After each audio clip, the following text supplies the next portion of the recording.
Welcome to Chillin' 101. We hope this video helps. You start by confirming the essential account facts so you don't chase the wrong fix. First, sign into Settings or Appleid. Apple. And confirm your Apple ID email and device list. This shows if your account is already flagged. Next, make sure network, date/time, and VPN are correct because Apple's servers reject mismatches. Also review payment, billing address, and any declined charges. A bad payment often triggers a disabled App Store and iTunes account. Once done, move to recovery steps.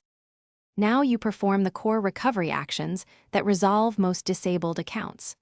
Reset your password using I forgot or account recovery. This reestablishes trust between devices and Apple servers. Then inspect purchase history for declined transactions and remove or replace the problematic payment method to clear holds.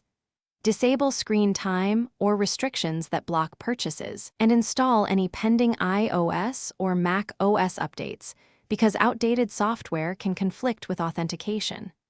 Make sure your two-factor devices can receive codes so you won't be blocked again. Finish by fully restoring access and confirming the fix. Sign out of the App Store and iTunes on every device, then sign back in with your refreshed password. This forces token renewal. Re-add a valid payment method and accept any updated terms and conditions. These steps clear account holds. Test with a small free download or $0.99 purchase to verify.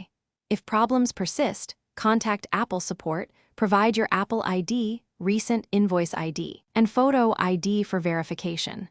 Tip: if support delays, escalate with a case number and stay on scheduled callbacks. Thanks for watching. Consider subscribing if we helped you.